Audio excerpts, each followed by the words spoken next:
Hello, welcome to Free Bible Commentary with Pastor Teacher Dr. Bob Utley. Be sure to visit Free Bible Commentary at www.freebiblecommentary.org. Now, here's Bob. Hello, we're going to be in chapter 3 and 4. I hope you'll get your Bibles and follow with me. Now, there was a long war between the house of Saul and the house of David. This seems to point toward that thing we talked about last time about the discrepancy between Ishbosheth reigned 2 years and David 7.5. It is quite possible that there's a long period of conflict between Judah and Israel that we're not really told a lot about. We're just told a couple of points of it. And this may reflect something much longer than that.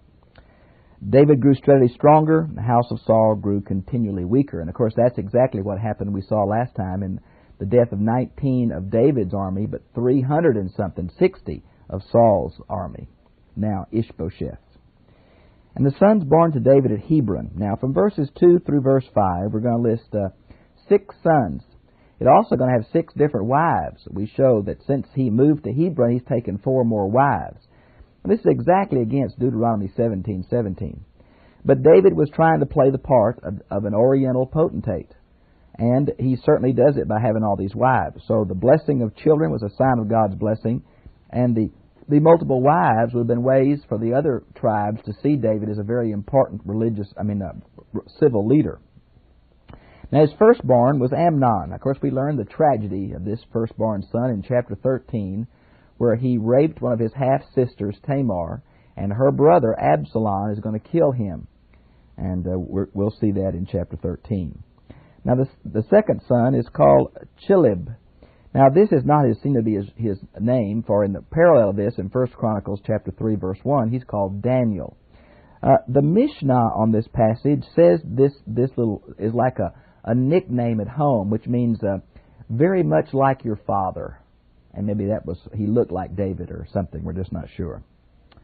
The third son is Absalom, of course, and in 2 Samuel chapters 14 through 18 will be given over to the record of his rebellion, how he stood in the gate and tried to trick the people's heart to follow him and not follow his father, and how his father had to flee from his own son. Now, it's interesting to me as I look at this Absalom. We know he was a tall, dark-headed man, handsome man. His mother is mentioned, and she is from a small country called Geshur, which is northeast of the Sea of Galilee, okay? The Transjordan area, the area of Bashan. Now, it's interesting to me that her father's name is Talmai. Now, Talmai is one of the names of the Anakim, or the giants, in Numbers 13:22. It's also the same geographical area of this nation, Geshur, is where Og, the king of Bashan, lived, who was also one of these giants. We learned from Deuteronomy 3:11. So maybe some of this very tallness came from his ancestry, though we're just not sure. The fourth son is Adonijah. Now, Adonijah is another son of David that rebelled, but he rebelled after David's death, and he tried to take the kingship when David died. And Solomon is going to have to kill him in 1 Kings chapters 1 and 2. So we see here some of the problems in David's family that was predicted by the prophet Nathan for David's sin with Bathsheba and the killing of Uriah. Now, the fourth son is also here mentioned, and the sixth son is also here mentioned, but there is no other references to them in the Bible, so we know nothing about them. Now, beginning in chapter 6. And it came about when there was war between the house of Saul and the house of David, that Abner was making himself strong in the house of Saul. Now, Saul had a concubine whose name was Rizpah. She's mentioned in 2 Samuel chapter 21, verse 8 and following.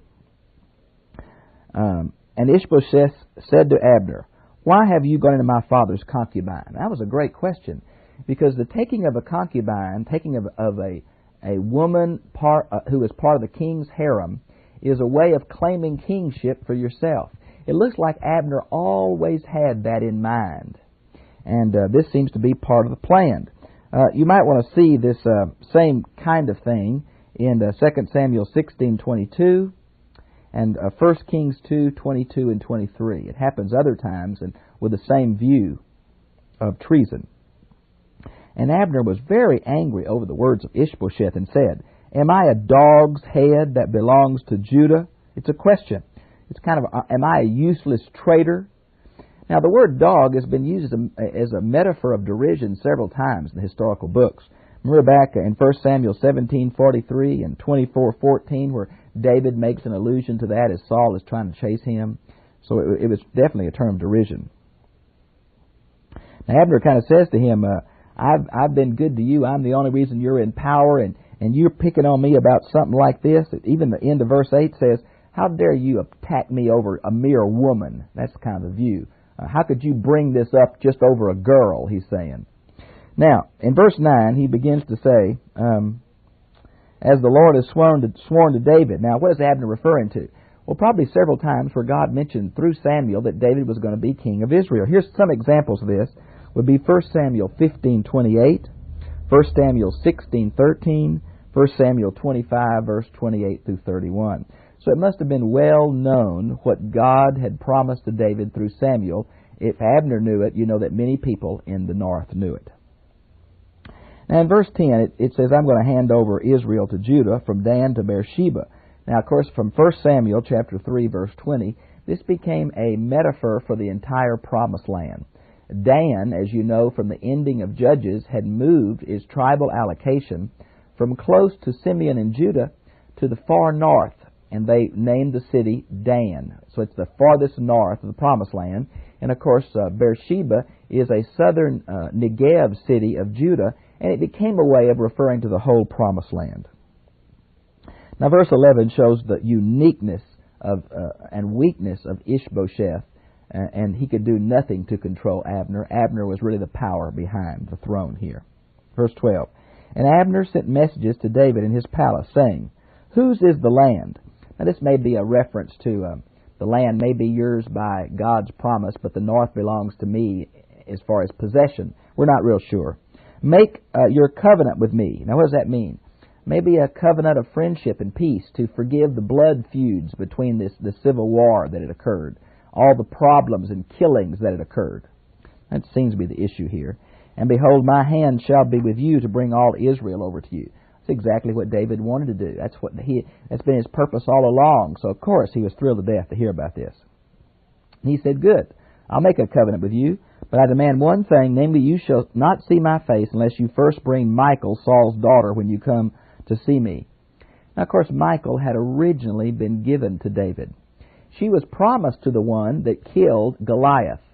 But even later on, Saul made some other demands, like 100 foreskins of the Philistines. David brought him 200 foreskins. And we see that in 1 Samuel 18:20 through 27. So, David was given Saul's daughter.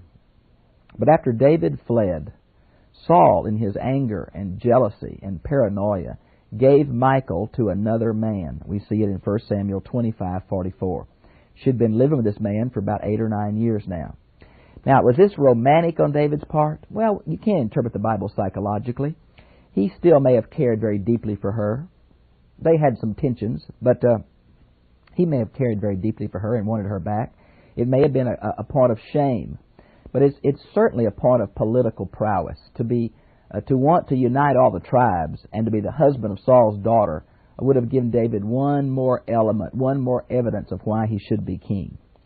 But notice in verse 14, he sends messengers to Ishbosheth. He wanted this done officially and publicly to show his power.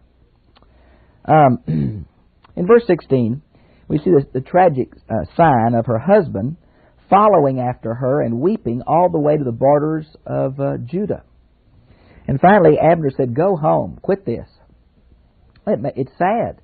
This whole thing is sad. Saul giving her to another man is sad. The other man accepting her, knowing that she's David's wife, is sad. David demanding her back. This whole thing is terrible, and we see some of that here in verse 16. Now Abner had consultation with the elders of Israel, saying, in times past you were seeking David to be the king over you. Now that's interesting that he would admit that. That shows there's always been a strain or a group, even among the north, that wanted David to be king. And this is an admittance of that. Now then do it, for the Lord has spoken to David. Now this seems to be a reference to 1 Samuel chapter 9, verse 16, or possibly 1 Samuel 15:28, or even more possibly 28, verses 17 and 18. The hand of my servant David I will save my people Israel from the hand of the Philistines. Now, obviously, the Israel being split into factions that are fighting each other was good news for the Philistines. They didn't have to plan much militarily for an enemy that was having civil strife.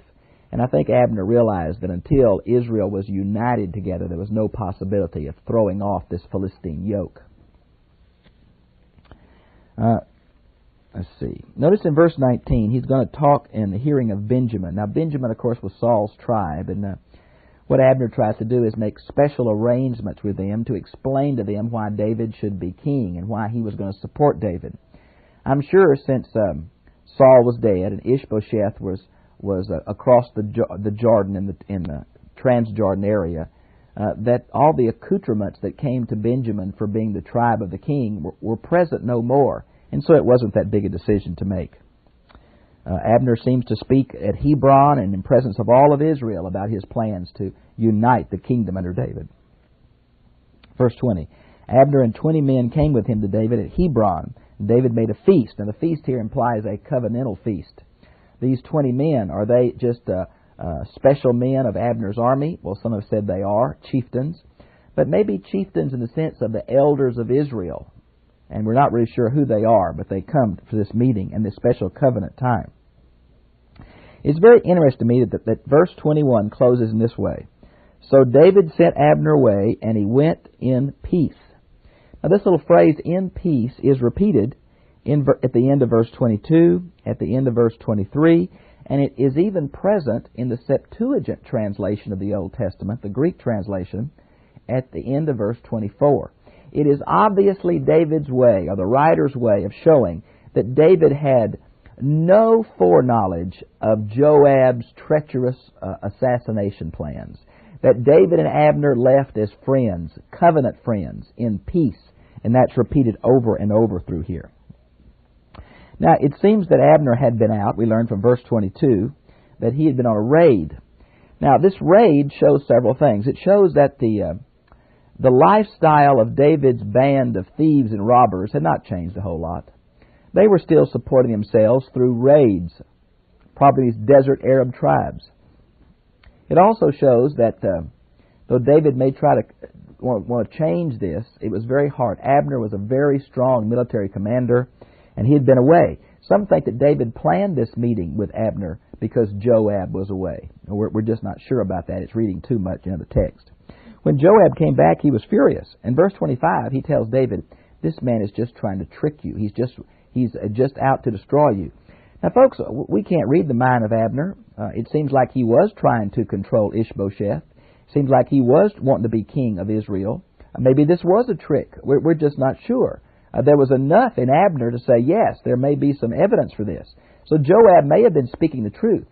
But it seems that Joab is speaking out of rivalry, out of personal revenge, not simply out of his care for David at this point. So Joab sent for Abner secretly, and that shows the power of Joab. And Abner had got as far as the well of Sirah. Now we learn from Josephus in his book, The Antiquities of the Jews, Book 8, Chapter 1, Verse 5. This was about 2.5 miles north of Hebron, so Abner had not got very far. Abner returned to Hebron. Joab took him aside in the middle of the gate to speak with him privately, and there he stuck him in the belly so that he died on account of the blood of Ashiel, his brother. This goes back to the count, back in chapter 2, verses 18 through 25, where Abner killed Ashiel, the younger brother of Joab. Now, there are several things here. Number one, you may say, well, Joab was just acting as the blood avenger, or the Goel. That may be true, but in chapter 3, verse 30, it says that Ashiel was killed in battle. Now, that means it was a different grounds than this blood revenge between other situations. So the fact he was killed in war means there was no Goel involved. Number two, some say Hebron, they make note that Hebron is a Levitical city. Not only a Levitical city, but from Joshua chapter 20, verse 7, we learn it was one of the cities of refuge. And so even if there was the Goel involved, he could not kill Abner in the city. But the truth is, this has nothing to do with that. This is just revenge.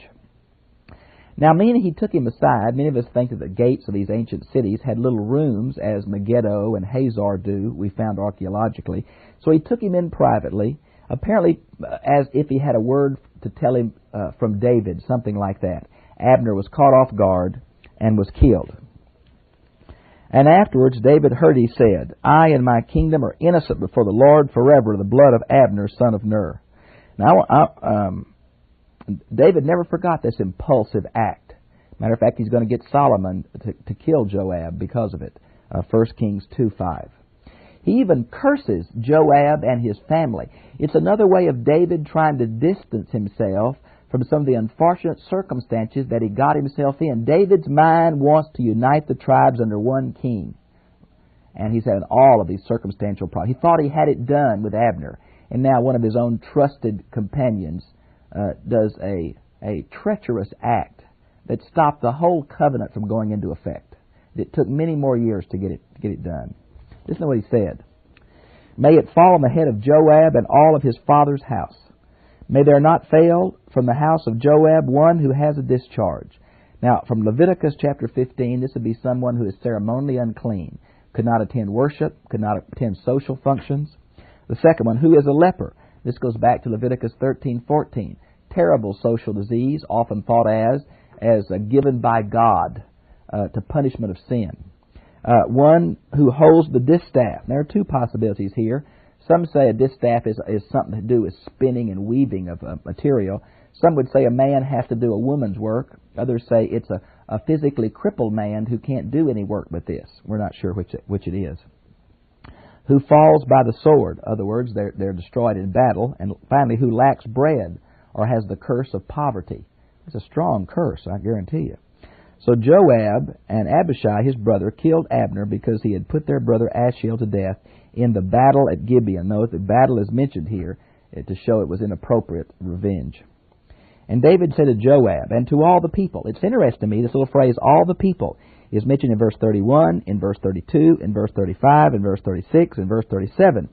Again, David wants everyone to know, all of these northern elders who was there, the companions of Abner, this is not my fault. I did not mean to do this. I don't know what happened. I didn't plan this. I have no part of this. Now, so we're going to have a little chant here. All the people wept.